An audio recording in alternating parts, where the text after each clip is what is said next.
యెహోవాకు కృతజ్ఞతాస్తుతులు చెల్లించుడి, ఆయన నామమును ప్రకటించుడి అంటున్నారు.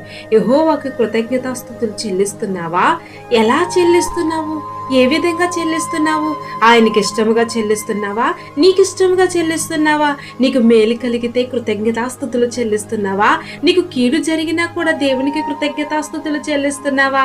ప్రభు ఒక మాట మాట్లాడుతున్నారు.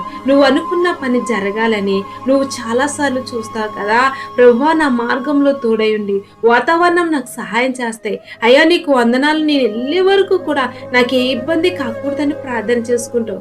ఆ టైంలో దేవుడు నిన్ను క్షేమంగా అక్కడికి తీసుకెళ్ళినప్పుడు నీ పనులు నువ్వు చేసుకుంటావు. కానీ ఆయన సన్నిధిలో మోకరించి కృతజ్ఞతాస్తుతులు చెల్లించడానికి ఇష్టపడుతున్నావా?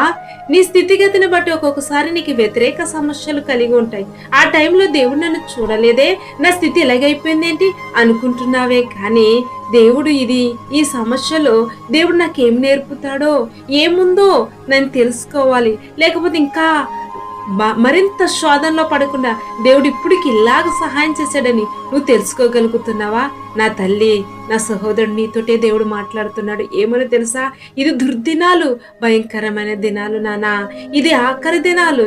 ఈ దినాలలో అయినా దేవుడు నీతో మాట్లాడుతున్నాడు. కృతజ్ఞత కలిగి ఆయన సన్నిధిలో నిత్యము ఉంటున్నావా? ఆయన సన్నిధికి దగ్గరగా ఉండాలని ఆశపడుతున్నావా?